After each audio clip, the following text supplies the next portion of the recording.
नमस्कार बच्चों, आपके अपने YouTube चैनल प्राइमरी एजुकेशन में एक बार फिर से आप सभी लोगों का स्वागत है। आज हम अंकुर अभ्यास पुस्तिका लेके आए हैं। दोस्तों, यह हिंदी की अभ्यास पुस्तिका है और ये कक्षा 4 की अभ्यास पुस्तिका है। इसमें हम आज अभ्यास जो करेंगे वो किसका करेंगे? सप्ताह 6 का पाठ 1 है प्रार्थना। इस पाठ के अभ्यास प्रश्नों को आज हम हल करेंगे। सबसे पहले जो क्वेश्चन दिए गए हैं दोस्तों, यह फर्स्ट क्वेश्चन है, मौखिक भाषा का है। विकास, भाषा विकास होगा इससे और चर्चा करना है। चित्र पर चर्चा के लिए प्रश्न है। इसमें प्रश्न नंबर पहला दिया गया है। इसमें चित्र में बच्चे किससे प्रार्थना कर रहे हैं? तो दोस्तों, यह जो है टीचर और बच्चों के बीच में चर्चा होगी कि बच्चे बताएंगे, टीचर पूछेगी कि भाई ये जो चित्र दिया गया है किससे बच्चे किससे प्रार्थना कर रहे हैं? तो प्रभु से कर रहे हैं। बच्चे प्रार्थना में क्या मांग रहे होंगे? बच्चे प्रार्थना में मांग रहे होंगे कि प्रभु हमें सद्बुद्धि दो, हमें अच्छे नंबरों से पास करवाना, हमको जल्दी से सफल बनाना। इस तरीके से कुछ भी बच्चे अपने हिसाब से मांग रहे होंगे। बच्चे अपना जीवन कैसे बनाना चाहते हैं? तो सफल या अच्छा बनाना चाहते हैं। अगला क्वेश्चन है, प्रार्थना कविता के अनुसार बच्चे किनकी सेवा करना चाहते हैं? तो दीन दुखियों की सेवा करना चाहते हैं। हम दूसरों की सहायता किस किस तरह से कर सकते हैं? तो उनको जब हमारी ज़रूरत हो तब हम उनके काम आ सके, इस तरीके से हम दूसरों की सहायता कर सकते हैं। आगे आपको एक पठन बोध दिया गया है, इसको पढ़ना है। पठन बोध का मतलब, प्रभु आँख खोलकर मैं सुबह मन में यह प्रार्थना करता हूँ कि तेरा बड़ा उपकार है कि मेरी जन्मभूमि कहाँ पे है? भारत में है। मैं भारत के योग्य बनना चाहता हूँ और भारत की प्रकृति, मनुष्यों और पशुओं को अपना मानना चाहता हूँ। इसमें फर्स्ट क्वेश्चन दिया गया है। प्रश्न नंबर पहला, दिए गए शब्दों में से र और ऋषि के अलग अलग प्रयोग वाले शब्द खोजकर तालिका पूरी कीजिए। जैसे यहाँ पे लिखा है, ये वाली मात्रा के शब्द कौन से? कृति है, विकृति है, वृश्चिक है। इस तरीके से क्या है? मात्रा लगी हुई है। फिर दूसरे में क्या दिया गया है? इस टाइप की मात्रा लगी हुई, ये वाले र वाली। तो इसमें क्या है? जैसे तर्क है, सिर्प है और कर्क है। फिर उसके बाद में क्या है?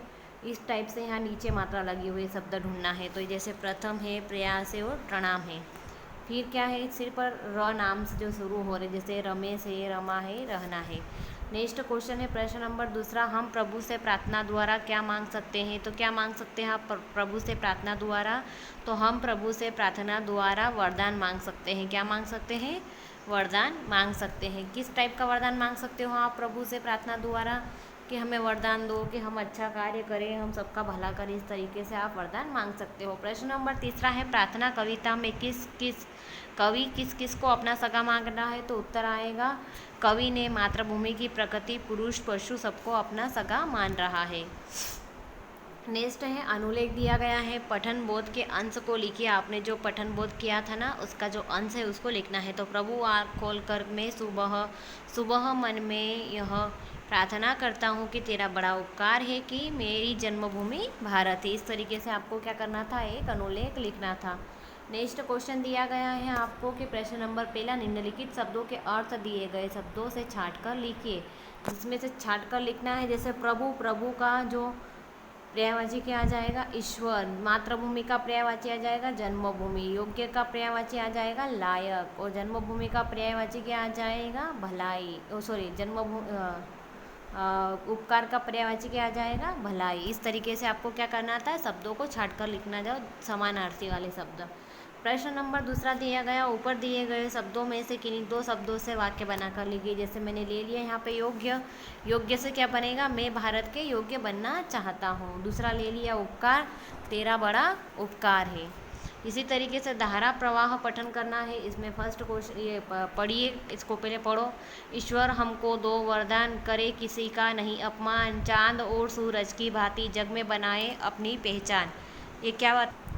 इसमें प्रश्न क्या पूछा गया है? प्रश्न नंबर पहला पूछा गया, इन पंक्तियों में कवि ईश्वर से क्या वरदान मांग रहा है? क्या वरदान मांग रहा है? कि किसी का अपमान नहीं करूँ, ऐसा मुझे वरदान दो। प्रश्न नंबर पहला है, लिखित प्रश्न में कविता में किसकी भांति पहचान बनाने की बात की गई है? तो उत्तर आएगा, कविता में चांद और सूरज की भांति पहचान बनाने की बात की गई है। प्रश्न नंबर दूसरा है, अपने विद्यालय के बारे में दो वाक्य लिखना है। तो नंबर 1 आ जाएगा, मेरा विद्यालय बहुत अच्छा है। नंबर 2 आ जाएगा, मेरे विद्यालय में रोज़ सुबह क्या होती है? प्रार्थना होती है। अब आपको स्वतंत्र पठन करना है। जिया को मोती बहुत पसंद थे। उन्हें पहनकर वह बहुत सुंदर महसूस करती थी और खुद को बड़ा सम्मान थी। वह मोतियों के हार को सिर्फ क्या करती थी, नहाने और तैराकी के समय उतारती। उसकी माँ ने उसे बताया कि मोती गीले हो गए तो वे हरे रंग के हो जाएंगे। तो अब प्रश्न करना है, प्रश्नों के उत्तर लिखना है। प्रश्न नंबर पहला है, जिया मोती को पहनकर क्या महसूस करती थी? तो उत्तर आएगा, जिया मोती को पहनकर खूबसूरत महसूस करती थी, खुद को बड़ा समझती थी। दूसरा प्रश्न दिया गया है, जिया मोतियों के हार को नहाते समय क्यों उतार देती थी? तो उत्तर आएगा, जिया मोतियों के हार को नहाते समय इसलिए उतार देती थी क्योंकि वो मोती क्या हो जाते हैं, खराब हो जाते। अगर वो मोती नहीं उतारती तो मोती कैसे हो जाते, खराब हो जाते। इसलिए जिया क्या करती थी, नहाते समय मोतियों के हार को उतार देती थी। इसी तरीके से हम दूसरे दिवस में पहुंच जाते हैं। दूसरे दिवस में प्रश्न क्या दिया गया है, फिर से वही मौखिक चर्चा करना है। प्रार्थना से क्या क्या लाभ हो सकते हैं? दूसरा प्रश्न है, बच्चे देश का बलिदान होना चाहते हैं, इस बात से उनके मन में कौन सी भावना प्रकट होती है? तीसरा है, प्रार्थना करते समय हमें किन बातों का ध्यान रखना चाहिए? चौथा है, हमें किन किन बातों से दूर रहना चाहिए? अब हम पठन बोध कर लेते हैं, यह पढ़ लेते हैं, क्योंकि इस पढ़ने के बाद में नीचे दिए गए प्रश्नों के उत्तर आसानी से दिए जा सकते हैं। इसमें है ईश्वर में भारत में रहने वाले सभी प्राणियों में सुख दुख को अपना सुख दुख समझो। मैं भारत में रहने वाले जितने भी प्राणी हैं उनके सुख दुख को क्या करूँ, अपना सुख दुख समझो। मुझे आप ऐसी शक्ति दीजिए कि मैं महात्मा गांधी के सपने को पूरा कर सकूं। भारत के पानी, हवा, भोजन, मिट्टी के पल रहा हूँ। आपकी कृपा है कि मेरी मातृभूमि भारत है। अब प्रश्न देख लेते हैं हम। प्रश्न पहला है कि दिए गए शब्दों में कार शब्द जोड़कर नए शब्द बनाइए। जैसे ये अप है तो अप में कार जोड़ेंगे तो अपकार, सा में कार जोड़ेंगे तो साकार, आ में कार जोड़ेंगे तो आकार, नीरा में कार जोड़ेंगे तो निराकार। प्रश्न नंबर दूसरा है, प्रार्थना पाठ से के चित्र में क्या क्या दिखाई दे रहा है? तो क्या क्या दिखाई दे रहा है आपको ये प्रार्थना पाठ के चित्र में? यहाँ बच्चे दिखाई दे रहे हैं, स्कूल दिखाई दे रहा है, विद्यालय जिसको बोलते हैं, पेड़ पौधे दिखाई दे रहे हैं। तो इस तरीके से आपको यहाँ लिखना है कि स्कूल, बच्चे, वृक्ष और बस्ता दिखाई दे रहा है। प्रश्न नंबर तीसरा है, कविता में बापू किसे कहा गया है? तो महात्मा गांधी को कहा गया है। उत्तर आ जाएगा महात्मा गांधी। प्रश्न चौथा है, कविता की दो पंक्तियाँ लिखिए जो आपको सबसे अच्छी लगी। तो उत्तर आ जाएगा, आँख खोलकर सुबह सुबह मैं मन में कहता हूँ, प्रभु तेरा उपकार कि मैं भारत में रहता हूँ। इस तरीके से हमको दो पंक्तियाँ जो अच्छी लगी वो हमने यहाँ पे लिख रखी है। प्रश्न नंबर पहला है, निम्नलिखित शब्दों को उनके उचित अर्थ से मिलान करें। जैसे जल का अर्थ क्या हो जाएगा, पानी, पवन का अर्थ हो जाएगा हवा, अन्न का अर्थ हो जाएगा अनाज, माटी का अर्थ हो जाएगा मिट्टी। इस तरीके से क्या है, उचित शब्दों से मिलान करना थे। प्रश्न नंबर दूसरा है, नीचे दिए गए शब्दों का वाक्यों में प्रयोग कीजिए। सपना, सपना जो फर्स्ट नंबर है, मेरा सपना पुलिस बनने का है। नंबर दूसरा है, भारत देश मातृभूमि, मातृभूमि से सब वाक्य बनाना है, भारत देश मेरी मातृभूमि है। प्रश्न नंबर तीसरा है, नीचे लिखे शब्दों के समान ध्वनि वाले शब्द लिखिए। तो कहता, तो समान ध्वनि वाले बहता और रहता। दूसरा दिया गया अपना, तो इसका आ जाएगा सपना, कापना। तीसरा है बल, तो फल और कल। फिर इसी तरीके से अगला दिया गया है, स्वयं पढ़िए। हाथी एक अकेला आता, जामुन डाली तोड़ गिराता, जो था बंदरों का सरदार, मन में उसने किया विचार। मौखिक प्रश्न देना है, इनके उत्तर बंदरों के सरदार के मन में क्या विचार किया था अपने शब्दों में लिखिए। क्या विचार किया है वो अपने शब्दों में आपको लिखना है।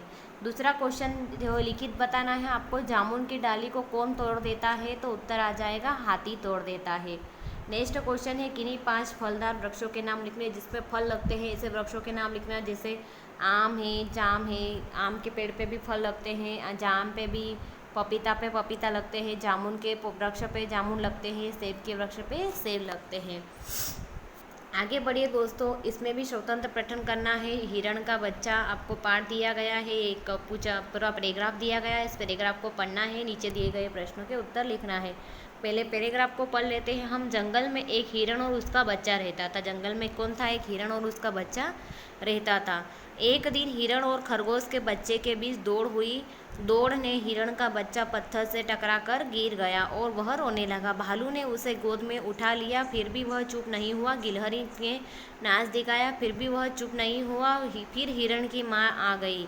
उन्होंने अपने बच्चे से प्यार से कहा, चलो हम पत्थर की पिटाई करते हैं। तब बच्चा बोला, नहीं, वह भी रोने लगेगा। सभी हंसने लगे और हिरण का बच्चा भी हंसने लग गया।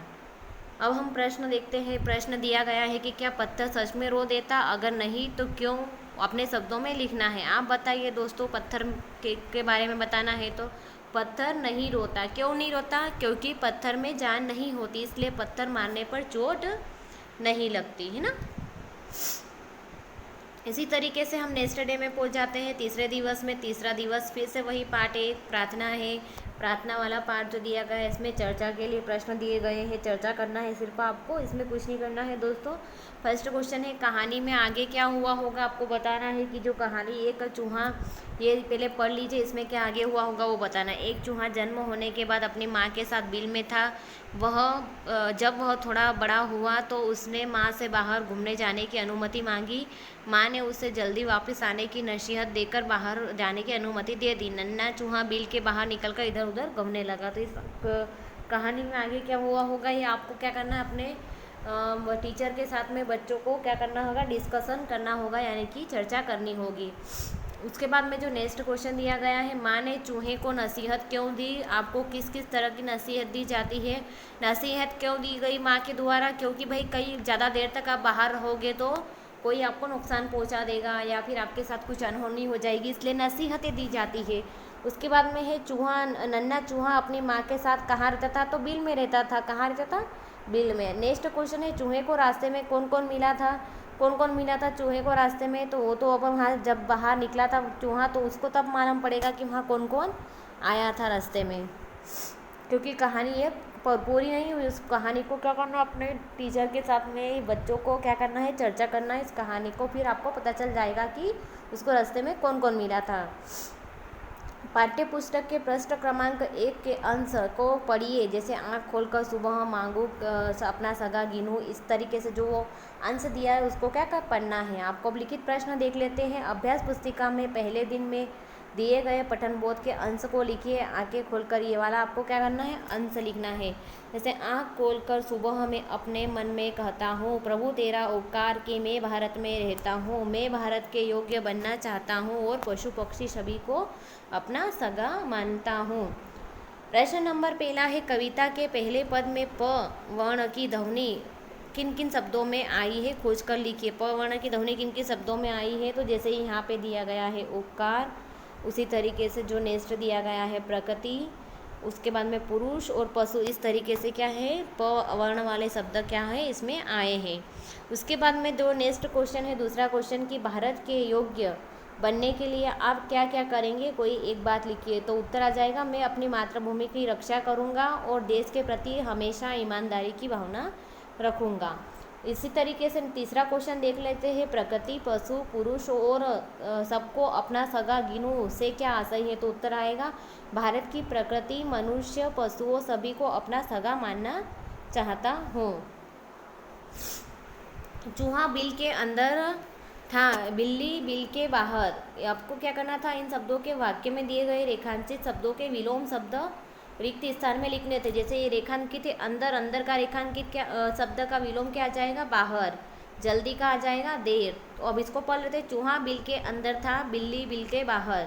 दूसरा है, गीता जल्दी घर आ गई लेकिन रीता देर से आई, क्योंकि इनके क्या करना थे आपको, सिर्फ और सिर्फ विलोम शब्द लिखने थे। तो इस तरीके से वो क्या हो जाता है, आपका जो दिया गया जो मतलब शब्द है, वाक्य है, वो पूर्णतः कंप्लीट हो जाता है। उसके बाद में जो नेक्स्ट क्वेश्चन है, प्रश्न नंबर दूसरा, निम्नलिखित शब्दों के समानार्थी शब्द लिखकर वाक्य में प्रयोग कर लिखिए। जैसे प्रभु ईश्वर, वाक्य प्रयोग में प्रभु का उपकार मानता हूँ। उपकार का जो पर्यायवाची क्या आ जाएगा, समानार्थी या पर्यायवाची बोल सकते हैं। तो उपकार का भलाई, सगा का अपना, और वाक्य में प्रयोग कैसे करोगे, तो सभी का उपकार करना चाहिए। दूसरा है, सभी को सगा मानना चाहिए। इसी तरीके से हम ये पठन कर लेते हैं। ये पठन करना है आपको, जैसे कि चीकू आज छाता लेकर स्कूल आया, उसका छाता रंग बिरंगा था, उसके सभी मित्र बड़े उत्साह से उसका छाता देख रहे थे। चीकू अपने छाते की प्रशंसा सुन सुन मन में ही मन बड़ा खुश हो रहा था। तो इसमें प्रश्न दिया गया है कि चीकू खुश क्यों था। पहले मौखिक प्रश्न देख लीजिए। प्रश्न नंबर पहला है, आपने किस किस रंग के छाते देखे? तो लाल, पीला, नीला, हरा सभी रंगों के छाते आपने देखे होंगे। इसमें प्रश्न नंबर पहला है, लिखित प्रश्न में चीकू खुश क्यों था? तो उत्तर, चीकू अपने छाते की प्रशंसा सुनकर खुश था। नेक्स्ट क्वेश्चन है, चूहे के बारे में 2 से 3 वाक्य लिखना है। तो पहला वाक्य लिख दिया, चूहा छोटा जीव होता है। दूसरा वाक्य है, इसका मुंह नुकीला होता है। तीसरा वाक्य, चूहा बिल में रहता है। अब तीसरा जो नेक्स्ट जो दिया गया है स्वतंत्र पठन, आपको फिर से एक पैराग्राफ दिया गया है, इसको पढ़ना है और नीचे दिए गए प्रश्नों के उत्तर देना है। एक बार जंगल में हाथी दादा ने अपने सभी मित्रों को दावत पर बुलाया। हाथी दादा जो है वह मित्रों को दावत पर बुलाते हैं। सबने जंगल के हिस्से को सजाए। भालू ढोल लाया, लोमड़ी बाजा लाई, खरगोश गाजर ले आया और बिल्ली चीनी और दूध ले आई। हाथी ने केले का प्रबंध किया, तोता मीठे जामुन और बेर लाया। सभी दावत का आनंद लेने के लिए शाम को सज धज कर आ गए। अब प्रश्न नंबर पहला दिया गया है, प्रश्नों के उत्तर देना है 1 या 2 वाक्य में। तो प्रश्न नंबर पहला है, हाथी दादा की दावत में कौन कौन आया था? तो भालू, लोमड़ी, खरगोश, बिल्ली, तोता हाथी दादा के दावत में आए थे। उसी तरीके से दूसरा क्वेश्चन देख लेते, दावत में भोजन करने के अलावा और क्या क्या हुआ होगा? तो उत्तर आएगा, दावत में सभी जानवर मिलकर खूब मज़े किए होंगे। इसी तरीके से नेक्स्ट क्वेश्चन है, शिक्षक द्वारा बोले गए शब्दों को, वाक्यों को लिखिए। जैसे क्या बोला शिक्षक ने, जंगल के बारे में बताया, हाथी, कोमल, कविता, वरदान, लोमड़ी आदि शब्दों को क्या प्रयोग किया है, किसने? शिक्षक ने। अब चौथे दिवस में आ जाते हैं, वही प्रार्थना वाले पाठ में। इसमें जो है आपको फिर से एक अनुच्छेद दिया गया है, इसको पढ़ना है और उसके बाद में नीचे प्रश्नों के उत्तर देना है। एक कविता दी गई है आपको, प्यारी प्यारी पुस्तक है, देती दिल पर दस्तक है, अक्षर अक्षर ज्ञान भरा है, अशिक्षा का तिमिर हरा है, करती सेवा हरदम है, प्यारी प्यारी पुस्तक है, चित्र सुंदर इसमें आते, बाल मन को ये लुभाते, भरती ज्ञान का अक्षत है, प्यारी प्यारी पुस्तक है। इसमें प्रश्न नंबर पहला दिया गया है, इस कविता में किसकी बात की जा रही है? तो उत्तर आ जाएगा पुस्तक की। हमें पुस्तक क्यों पढ़ना चाहिए? क्योंकि हमको क्या मिलता है? ज्ञान मिलता है। पुस्तक में कौन कौन सी बातें आपको अच्छी लगती है? तो इस पुस्तक की बहुत सारी बातें आपको अच्छी लगती है, जैसे उसके अंदर सुंदर सुंदर चित्र होते हैं, अच्छी अच्छी कविताएं रहती है, तो वो आपको पढ़ना बहुत अच्छी लगती है। अगला प्रश्न है, पुस्तक का रख रखाव हमें कैसे करना चाहिए? तो पुस्तक को हमें व्यवस्थित तरीके से आपको रखना चाहिए।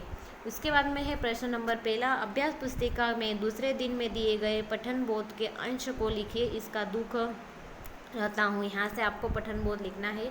तो जैसे उत्तर हम लिख लेते हैं, इनका दुख अपना दुख मानो, इसके सुख इनके सुख को अपना सुख, अपना प्रभु ऐसा बल दो कि कर सकूं बापू का सपना पूरा, भारत के जल पवन अन्न माटी में पलता रहूं।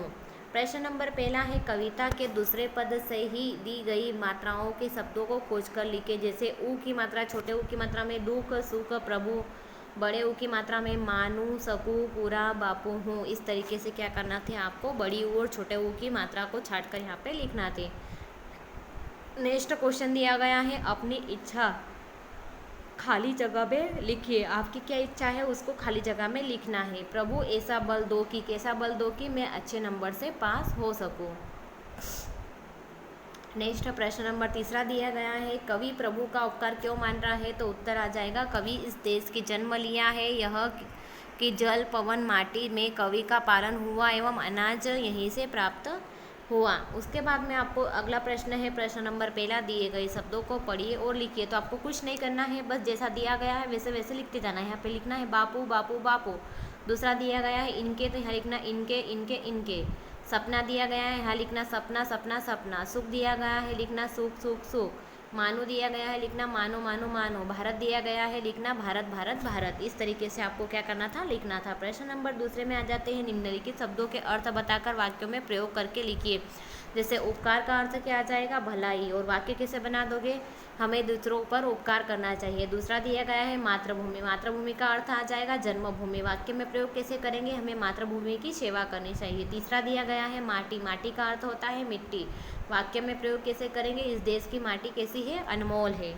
इसी तरीके से आपको फिर से वापस एक पैराग्राफ पढ़ना है। सर्दी का मौसम नवंबर के महीने में शुरू होता है और फरवरी में समाप्त हो जाता है। दिसंबर जनवरी में इस मौसम के ठंडे महीने सबसे ठंडे महीने हैं। कुछ स्थानों पर सर्दियों में भारी बर्फबारी और ओलावृष्टि होती है। लोग जैकेट, स्वेटर और कोट जैसे गर्म कपड़े पहनते हैं। अब इन प्रश्नों के उत्तर देना है। जैसे फर्स्ट क्वेश्चन दिया गया है मौखिक प्रश्न में, आपके और सर्दी का मौसम में कैसा लगता है, आपने शब्दों में लिखना है। आपको बताना है कि आपको सर्दी का मौसम कैसा लगता है। बहुत सारे बच्चों को सर्दी का मौसम अच्छा लगता होगा और बहुत सारे बच्चों को सर्दी का मौसम अच्छा नहीं लगता होगा।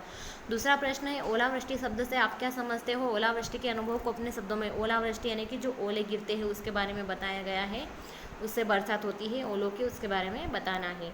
प्रश्न नंबर लिखित प्रश्न में आ जाते हैं। प्रश्न नंबर पहला है कि सर्दी में बचने से लिए आप किन किन चीज़ों का उपयोग करते हो। तो सर्दी से बचने के लिए हम जैकेट, स्वेटर और कोट का प्रयोग करते हैं। स्वतंत्र पठन दिया गया है, आपको एक पैराग्राफ दिया गया है, ये पैराग्राफ को देखना है और नीचे दिए गए प्रश्नों के उत्तर लिखना है। प्रश्न नंबर पहला है साला लगने का समय कब से कब तक है। तो यहाँ पे देखिए साला लगने का समय है प्रातः 10 बजे से अपराह्न 4 बजे तक, शाम को 4 बजे तक, अपराह्न मतलब है ना। दूसरा क्वेश्चन दिया आपके विद्यालय में खेल के कालखंड में आप कौन कौन से खेल खेल सकते हैं, कौन कौन से खेल खेलते हैं आपके खेल के कालखंड में। तो जैसे खो खो, कबड्डी, क्रिकेट हम खेलते हैं कहाँ पे, विद्यालय में। तीसरा क्वेश्चन है शिक्षक द्वारा बोले गए शब्दों को लिखिए। जैसे मौसम के बारे में पढ़ा है, बताया शिक्षक ने, बरसात के बारे में, विद्यालय के बारे में, सफलता के बारे में, इस तरीके से क्या बताया है बच्चों ने, सॉरी मैम ने या टीचर ने आपको बताया है। पाँचवें दिवस में आ जाइए। चर्चा के लिए प्रश्न है सूरज किस दिशा से निकलता है। सभी को मालूम है सूरज कौन सी दिशा से निकलता है, पूर्व दिशा से, यानी कि ईस्ट दिशा से निकलता है। प्रश्न नंबर दूसरा है किन किन अवसरों पर, त्योहारों पर, पर्वों पर प्रकाश किया जाता है।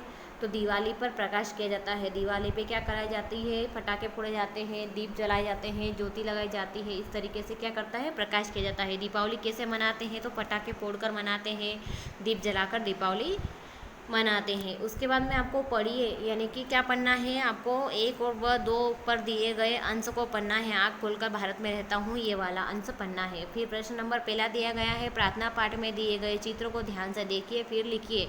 आपके आसपास दिखने वाले पशुओं के नाम लिखना है। अब प्रश्न नंबर है कि आपके आसपास दिखने वाले पशुओं के नाम, तो क्या है, गाय है, भैंस है, बकरी है, बैल है, भेड़ है और कुत्ता है। नेक्स्ट क्वेश्चन है आसमान में दिखाई देने वाली वस्तुएं, क्या क्या दिखाई देता है आसमान को, आप में आपको बादल दिखाई देते, पक्षी दिखाई देते, सूरज दिखाई देता है ना। नेक्स्ट है पक्षियों के नाम लिखना है। पक्षियों के नाम बताओ, कौन कौन से पक्षी को आप पहचानते थे। तोता है, मैना है, कबूतर है, कोयल है, कौवा है, इन सभी पक्षियों के नाम क्या करना थे, आपको लिखना थे। उसी तरीके से नेक्स्ट क्वेश्चन है आप जिस देश में रहते हैं उसका नाम लिखकर उसके बारे में एक वाक्य लिखना है। कौन से देश में रहते हैं, सभी को मालूम है आप कौन से देश में रहते हो, तो भारत देश में रहते हो, उसके बारे में कोई सा भी एक वाक्य लिखो। तो भारत देश हमारी क्या है, मातृभूमि है, तो यानी कि लिख दिया हमने भारत देश मेरी मातृभूमि है। इसी तरीके से नेक्स्ट क्वेश्चन आ जाता है, ये एक पहेलियाँ दी गई है तो इन पहेलियों के उत्तर आपको सुझाना है। जैसे एक मिठाई का नाम बताओ, फूल सूंघकर फल भी खाओ। एक मिठाई का नाम है, पहले उसका नाम बताओ, जिसको फूल फूल कहा जाता है। तो फूल कौन सा आता है, गुलाब। फिर फल भी आता है, तो कौन सा आता है, फल, जामुन, जामुन फल आता है ना, तो गुलाब जामुन। इस तरीके से एक मिठाई बन गई है। दूसरा दिया गया है रस में मिले मलाई, बोलो कौन मिठाई। रस में मिलने से बन जाती मलाई, तो कौन सी, रस मलाई। तीसरा है बालू लेकर आए शाही, उसे खाकर फिर वाही वाही, तो बालूशाही बन जाएगा।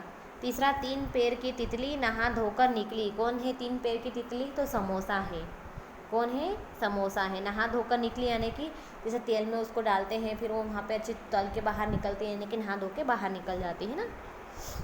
प्रश्न नंबर दूसरा है नीचे लिखे वाक्यों के रेखांकित शब्दों को उसके समान अर्थ वाले शब्दों का प्रयोग कर वाक्यों में प्रयोग करना है। दम्भ, दम्भ यानी कि पाखंड होता है। दम्भ करने वाले को नीचा देखना पड़ता है, तो पाखंड करने वाले गले को नीचा देखना पड़ता है। दूसरा है हमें गुलाब का पुष्प पसंद है। पुष्प यानी कि फूल, हमें गुलाब का फूल पसंद है। उसके बाद में है नेक्स्ट क्वेश्चन, नेक्स्ट दिया गया है आपको क्या है, धारा प्रवाह पठन। आपको फिर से वापस एक पाठ पढ़ना है। एक पैराग्राफ पढ़ना है और उसके बाद में नीचे दिए गए प्रश्नों के उत्तर लिखना है। एक था गुब्बारे वाला, वह ऊंची आवाज़ें लगाकर गुब्बारे बेच रहा था। गुब्बारे ले लो, गुब्बारे रंग बिरंगे गुब्बारे। दोपहर तक उसका एक भी गुब्बारा नहीं बिका, वह बहुत निराश हो गया। तभी वहाँ एक व्यक्ति आए। उन्होंने क्या कहा कि उनके बच्चे का क्या था, जन्मदिन था और जन्मदिन के लिए बहुत सारे गुब्बारे खरीदे। गुब्बारे वाले ने उन्हें धन्यवाद दिया। उन्होंने घर जाकर अपने बेटे के सारे गुब्बारे दे दिए। इतने सारे रंग बिरंगे गुब्बारे देखकर उनका बेटा बहुत खुश हुआ और उसने अपने दोस्तों के साथ मिलकर उन गुब्बारों से अपने कमरे को सजाया। तो उस व्यक्ति ने गुब्बारों का क्या किया, तो अपने बेटे को ले जाकर दे दिया। आपको पता है ये प्रश्न कर रहा है तो क्या उत्तर आएगा कि भाई अपने बेटे को ले जाकर दे दिया, क्योंकि उसके बेटे का क्या था, जन्मदिन था। प्रश्न नंबर लिखित में देख लीजिए। पहले प्रश्न, अगर आपके पास इतने गुब्बारे होते तो क्या करते हैं, तो उत्तर आ जाएगा मैं गुब्बारे के साथ खेलता और अपने दोस्तों को भी बांट देता। फिर से वापस आपके लिए एक पैराग्राफ आ गया है। इस पैराग्राफ को पढ़ना है और नीचे दिए गए प्रश्नों के उत्तर लिखना है। एक गांव में एक मजदूर रहता था, वह पत्थरों को तोड़ता था। एक दिन सोते समय उसे लगा कि मजदूरों से बड़ा बनना चाहिए। इतना सोचते सोचते उसे नींद आ गई। सपने में वह एक छायादार वृक्ष बन गया। वो छायादार वृक्ष बन गया हो तभी सूरज की तेज़ गर्मी से उसकी पत्तियां सूख गई। उसे लगा सूरज से ज़्यादा ताकत है, मजदूर बन गया। परंतु कुछ देर बाद एक बादल ने सूरज को ढक दिया। मजदूर ने सोचा बादल में सूरज से ज़्यादा ताकत है, तो मजदूर बादल बन गया। परंतु कुछ देर बादल को हवा ने उड़ा दिया। मजदूर ने सोचा कि ज़्यादा ताकतवर हवा में है, तो मजदूर हवा बन गया। तो तेज़ बहने लगा और कुछ दूरी पर पहाड़ पर आ गया, जिससे हवा ख़त्म हो गई है, कुछ भी बोल सकते। मजदूर ने सोचा कि पहाड़ बन जाऊँ, तो पहाड़ बन गया। कुछ देर बाद देखा कि एक मजदूर के पत्थरों को तोड़ रहा था। तभी उसकी आंखें खुल गई और वह जानकर बड़ी खुशी हुई कि वह मजदूर ही है। फिर प्रश्न नंबर पहला दिया गया है कि इस कहानी का नाम क्या होना चाहिए, तो मजदूर का सपना होना चाहिए। फिर अभी आगे दिया गया प्रश्न है, आपने किस किस रंग के गुब्बारे देखे हैं, गुब्बारों का चित्र बनाकर रंग भरिए। तो हमने लाल, पीला, नीला, हरा, सफ़ेद, गुलाबी, काला और भूरे रंग के गुब्बारे देखे हैं। और यहाँ पे इस तरीके से आपको क्या करना है, गुब्बारे का चित्र बनाना है। इस तरीके से यहाँ पे गुब्बारे बना देना है, ये इस टाइप से गुब्बारे बना देना है और उसके अंदर क्या करना है, आपको रंग भी भरना है। नेक्स्ट क्वेश्चन है कि शिक्षक द्वारा बोले गए शब्दों को लिखना है। तो जैसे शिक्षक ने क्या बताया है, मजदूर, जामुन, प्याऊ, गुब्बारे, इस तरीके से जो शब्द बोले हैं उनको क्या करना है, यहाँ पे लिखना है। अब छठे दिवस में पहुँच जाते हैं, आखिरी दिवस है दोस्तों। और इसमें एक दिवस से लेके 5 दिवस तक जितने भी अभ्यास प्रश्न देखे हैं उनके सभी को क्या करना है, यहाँ पे टेस्ट देना है। चर्चा के प्रश्न देख लीजिए। चर्चा में क्या दिया गया है कि यह चित्र किसका है, सभी को पता है कि यह चित्र किसका है, भारत माता का है। हमें क्या क्या दिखाई दे रहा है, तो शेर दिखाई दे रहा है, तिरंगा दिखाई देता है, भारत का नक्शा दिखाई दे रहा है, भारत माता दिखाई दे रही है। और उसके बाद में आप तिरंगे का चित्र बनाते समय किन किन रंगों का प्रयोग करें, तो हम सफ़ेद, लाल, नीला, हरा रंग का प्रयोग करेंगे। इसी तरीके से जितने भी क्वेश्चन दिए गए उन सभी को पढ़ के आगे अपने टीचर के या दोस्तों के बच्चों के साथ में क्या करना है, डिस्कस करना है। इसके बाद में नेक्स्ट क्वेश्चन है प्रश्न नंबर पहला, कविता में कवि किस किस को अपना सगा मान रहा है, तो उत्तर आ जाएगा कवि ने प्रकृति, पुरुष, पशु सभी को अपना सगा माना है। फिर प्रश्न नंबर दूसरा है, कविता में कवि प्रभु का उपकार क्यों मान रहा है, तो भारत की भूमि ने जन्म लेने के कारण कवि प्रभु का उपकार मान रहा है। नेक्स्ट क्वेश्चन है, बीज मखो खेल के आधार पर प म से बनने वाले उचित शब्दों को उत्तर में लिखिए। बीज मक्को कहाँ से आई, तो उत्तर आएगा पहाड़। बीज मक्को कहाँ जाएगी, तो उत्तर आएगा मंदिर। नेक्स्ट है, बीज मक्को नाम क्या है, तो पूनम। बीज मक्को साथ कौन है, तो ममता। बीज मक्को कब आई, परसों। बीज मक्को क्या पहने, माला। बीज मक्को क्या पढ़ोगी, पुस्तक। तो प और म वाले जो शब्द हैं उनको यहाँ पे बताने थे। फिर प्रश्न नंबर नेक्स्ट है कि निम्नलिखित शब्दों के पर्यायवाची या समानार्थी शब्द लिखे। प्रभु का समानार्थी ईश्वर, उपकार का समानार्थी भलाई, जल का समानार्थी पानी, पवन का समानार्थी हवा। इसी तरीके से नेक्स्ट क्वेश्चन है, मातृभूमि शब्द का प्रयोग करते हुए एक वाक्य लिखिए। हम सभी को मातृभूमि की रक्षा एवं सम्मान करना चाहिए। नेक्स्ट क्वेश्चन है, समुद्र के किनारे रामू नाविक ने जब जहाज को यात्रियों सहित डूबते देखा तो उसने अपने साथियों को आवाज़ दी। एक बड़ी सी नाव में सवार होकर वे उनकी सहायता के लिए समुद्र में उतर गए। प्रश्न नंबर पहला है, समुद्र में क्या हुआ था? तो समुद्र में जहाज के यात्री डूबने लगे थे।